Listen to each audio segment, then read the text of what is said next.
په پیل کې هم د مهمو خبرونو سرټکي. نوي ډیلي کې افغان سفارت ته د چهارسمبالي معرفي کېدل.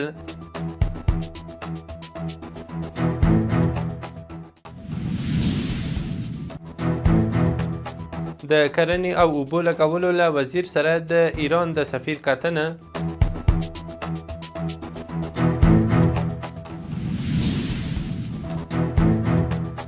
د روغتیا نړیوال سازمان له لوري افغان روغتیایي مرکزونو سره د طبي توکو مرسته.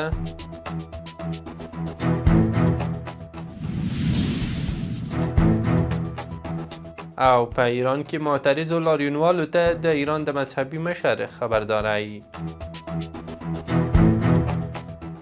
د واک ټلویزیون درنو لیدونکو سلام، وخت مو بخیر. نن شنبه د مرغومي شلمه، اوس هم بشپړ خبرونه. نور احمد نور نوي ډیلي کې د افغانستان د سفارت د چهارسمبالي په توګه معرفي شوی دی.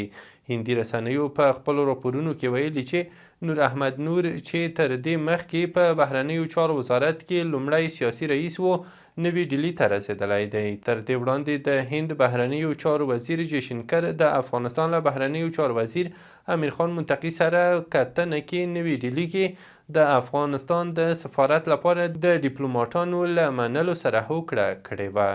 د کرنې، اوبو لګولو او مالدارۍ وزیر عطاالله عمري په کابل کې د ایران له سفیر علیرضا بیکدلي سره کتلي دي. دواړو لوریو د کرنې، مالدارۍ، سوداګرۍ او د خصوصي سکتور ترمنځ د همکاریو پر پراختیا ټینګار کړی دی. د ایران سفیر ویلي هوکړې به د ټاکلي پلان له مخې عملي شي او د کرنې له لارې به د دواړو هیوادونو اړیکې پیاوړې شي.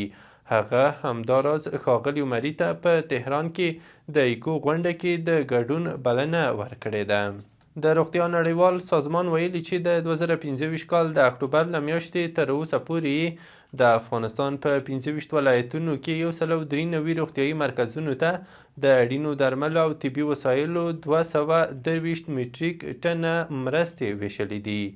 د یاد سازمان رئیس تدروس ادحانوم ګبریسیوس ویلي چې دغه درمل به د څه باندې 200,000 کسانو لپاره د روغتیایي خدمتونو له وړاندې کولو څخه ملاتړ وکړي. د میدان وردګ ولایت په چک ولسوالۍ کې د ولسي خلکو لخوا یوه لومړني ښوونځي ته د ودانۍ جوړولو چارې پیل شوې. د چک ولسوالۍ د عربانو چارشیني سیمې اوسیدونکي وایي په سیمه کې د ښوونځي ودانۍ ته جدي اړتیا وه، خو پرون یې د سیمې د خلکو په مالي ملاتړ د بنسټ ډبره کېښودل شوه. دوی وایي یاد ښوونځي کې به په یو وخت کې سلګونه زده کوونکو ته د زده کړو زمینه برابره شي. د لوګر د عامې روغتیا ریاست مسؤلین وایي چې د یونیسف په مالي ملاتړ او د کاف موسسې په تخنیکي همکارۍ د دې ولایت له 60 روغتیایي مرکزونو سره د نږدې $300,000 په ارزښت د درملو مرسته وشوه. د لوګر د عامې روغتیا رئیس ډاکټر محمد زرک زیرک ویلي چې په دغو درملو کې انټي بیوټیکونه، د درد کموونکي سیرومونه او نور طبي توکي شامل دي چې په روان ژمي کې به د ناروغانو د درملنې او د ساري ناروغیو د مخنیوي لپاره ګټور ګام تمام شي. د اطلاعات او کلتور وزارت د لرغون پیژندنې ریاست مسلکي پلاوي په لوګر کې د لرغونو سیمو سروې کړې چې په ترڅ کې د پل علم، څرخ، برکي برک، خروار او ازرې ولسوالیو کې 28 لرغونې سیمې کشف کړي دي. دغه سیمې په ملي ډیټابیس کې هم ثبت شوي دي. د لومړنیو څېړنو له مخې دغه سیمې د باختري، یوناني او اسلامي دورو پورې تړاو لري. د عدلیې وزارت د اماراتي غصب شویو ځمکو قضیو ته د رسېدنې ځانګړې محکمې له لوري په خوست ولایت کې د نږدې 1400 جریبه ځمکې د اماراتي تثبیت کېدو خبر ورکړی دی. دغه وزارت په یوه خبرپاڼه کې لیکلي چې د مرکزي زون د اماراتي غصب شویو ځمکو قضیو ته د رسېدنې ځانګړې محکمې د خوست ولایت د مرکز په غړومبۍ او مټه چیني ساحو کې د 2160 جریبه ځمکې د سندونو او مدارکو په بررسي کولو سره د هغې پر 1391.8 جریبه ځمکه د اماراتیتوب پرېکړه کړې ده. د صنعت او سوداګرۍ وزارت په یوه خبرپاڼه کې لیکلي چې د افغانستان او پاکستان ترمنځ د لارو د 3 میاشتنۍ تړلتیا له امله د دواړو هیوادونو سوداګري تر 40% کمه شوې ده.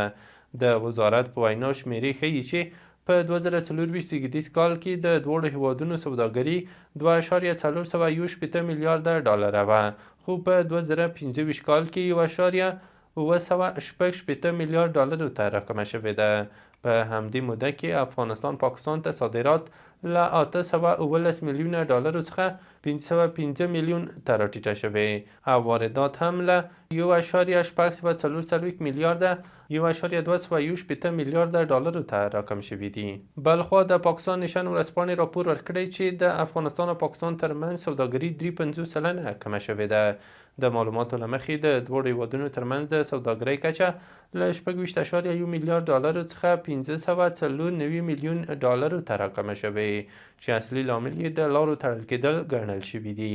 د افغانستان او پاکستان د سوداګرۍ ګډه خونه وایي د وضعیت دواړو هیوادونو ته پراخ مالي زیانونه اړولي او تر ټولو زیات تاوان پاکستاني صادروونکو کړی دی.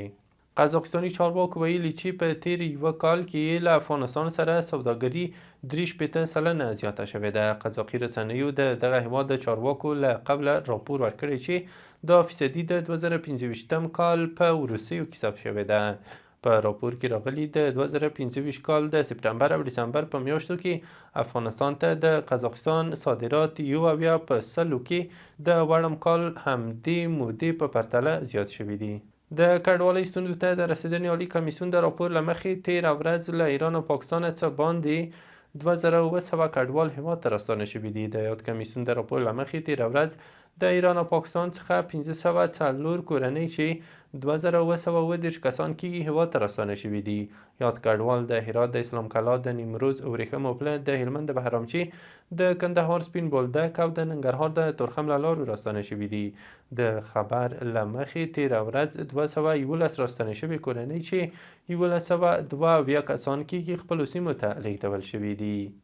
د بخښنې نړیوال سازمان په پاکستان کې په غیر قانوني ډول د افغان کډوالو پر نیولو، د هغوی پر ځورولو او په زور افغانستان ته د هغوی پر استولو اعتراض کړی. یاد سازمان د پاکستان صدر اعظم شهباز شریف ته په استولي لیک کې دا هم لیکلي چې افغان کډوالو شړل ودروي. په لیک کې ټینګار شوی چې پاکستاني چارواکي باید ډاډ ورکړي چې د افغان کډوالو حقونو ته درناوی کیږي او له کمپونو او استوګنځایونو نه په زور نه ایستل کیږي. د ایران ستر مذهبي مشر آیت الله علي خامنه‌ای دغه هیواد کې روان پراخ لاریونونه ترهګریزې کړنې بللې او په خبره یې چې دې کې د بهرنیو کړیو په ځانګړي ډول د امریکا لاس دی. نوموړي پرون په یوه ټلویزیوني وینا کې ویلي چارواکي باید د دغو لاریونونو پر وړاندې سخت اقدامات وکړي. بلخوا نړیوالو رسنیو راپور ورکړی چې د تېرې پنجشنبې شپې راهیسې د ایران په ګڼو ښارونو کې لاریونونه لا زیات پراخ شوي دي. په دغو لاریونونو کې په تهران کې امنیتي ځواکونو پر خلکو ډزې کړي دي چې ګڼ شمېر کسانو ته پکې مرګ ژوبله اوښتې ده. په تهران کې یوه ډاکټر د نوم نه ښودلو په شرط ټایم مجلې ته ویلي یوازې په 6 روغتونونو کې لږ تر لږه د 217 لاریون کوونکو مړي ثبت شوي چې ډیری یې د ژوندیو مرمیو له امله دي. رسنۍ وایي که دغه شمېر رښتیا هم ثابت شي نو دا به د حکومت له لوري په لاریون کوونکو د مخامخ ډزو په ټولو بوږنوونکي ناورین بدل شي. د افغان سولې لپاره د امریکا پخواني ځانګړي استازي زلمي خلیلزاد ویلي د ایران مذهبي مشر آیت الله علي خامنه‌ای دغه هیواد کې د لاریونونو د مهار لپاره عراق کې ایراني پهلوه ملیشې ورغوښتي دي. خلیلزاد د عراق پر حکومت غږ کړی چې د دغه مرګوني او ناورین زېږوونکي اقدام د مخنیوي لپاره هڅې وکړي. د ترکیش او جیټ هوایي شرکتونو د ایران، تهران، تبریز او مشهد ښارونو ته خپلې 23 پلان شوې الوتنې ځنډولې دي. ترکي رسنیو ویلي دا پریکړه وروسته له هغې شوې چې ایران کې له تیرو 2 اونیو راهیسې پراخ لاریونونه په تاوتریخوالي اوښتي دي. ورته مهال رویټرز خبري اژانس په یوه راپور کې ویلي چې ایران کې روان ترینګلی وضعیت دغه هیواد د حکومت له کنټرول وتلی دی. وروستی خبر مهم ده چې د امریکا ولسمشر ډونالډ ټرمپ د دغه هیواد د نفتو له شرکتونو غوښتي چې د وینزویلا د تیلو په برخه کې 100 میلیارده ډالر پانګونه وکړي.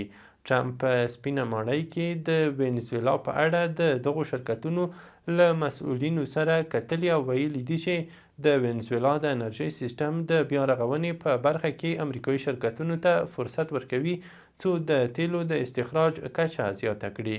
دا په داسې حال کې دی چې امریکا د جمعې په ورځ د وینزویلا د تیلو یو بل ټانکر هم ونیوه چې د سپینې ماڼۍ په خبره د امریکا له تایید پرته روان شوی و.